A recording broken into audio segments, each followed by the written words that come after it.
Na filosofia, o livre-arbítrio significa possibilidade de decidir, escolher, né, as coisas em função da própria vontade. Arbítrio já quer dizer vontade, né? Então, livre-arbítrio é livre vontade.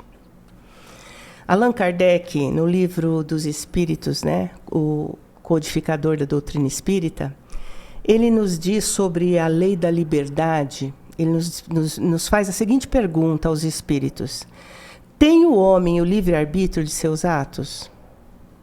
E a resposta dos espíritos é: pois que tem a liberdade de pensar, tem igualmente a de obrar. Sem o livre-arbítrio, o homem seria máquina, né? Então, vamos analisar aqui o que é essa liberdade de pensar. O pensamento, ele está intrinsecamente ligado ao desenvolvimento espiritual, né? Nós vamos nos desenvolver, vamos crescer, e tudo isso está ligado ao nosso pensamento. Deus, ele cria princípios espirituais. Esses princípios espirituais são criados por Deus incessantemente. Deus não para de criar, né? E esses princípios, eles vão se desenvolvendo no tempo e no espaço, muito vagarosamente, né? Quando a gente fala vai se desenvolvendo, a gente pensa daqui 50 anos, daqui 100 anos, não. Daqui milhares, milhões de anos, né? Esses princípios vão se desenvolvendo até que eles estejam amadurecidos e eles possam ser individualizados. Ou seja, eles podem ter a condição de espíritos, né? São os princípios espirituais que vão crescendo, se desenvolvendo até que eles possam se tornar espíritos. Quando eles se tornam espíritos, eles são um só, né? Então, cada espírito é um.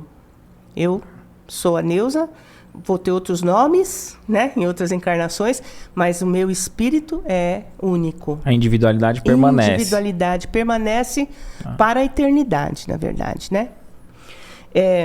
Esses espíritos, quando eles estão no princípio da sua individualidade, eles têm apenas instintos, né?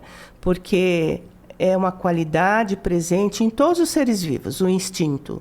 Né? Desde que qualquer princípio espiritual tem instinto. E à medida que ele vai se desenvolvendo, os instintos vão se adequando a ele. Mesmo em que pequena proporção, no seu despertar espiritual, ele vai ter a possibilidade de pensar, além dos instintos. Mas o que vai predominar nele são os instintos, porque ele está começando a se desenvolver. Então, o pensamento dele não filosofa. Isso a gente já vê nos animais. Né? A gente vê isso no homem, nos homens das cavernas. Tá. Né? Nos animais, eles ainda não têm essa individualização do pensar. Você vai dizer, mas meu cachorro, né, tem hora que pensa, né? Ele tem um instinto mais desenvolvido. E o instinto é o princípio do pensamento, né? Quando chega no homem, esse instinto está mais apurado, mais desenvolvido, e o pensamento se individualiza. Mas o que ele conhece da vida? Nada, né? Então, o pensar para ele é uma coisa muito relativa, né?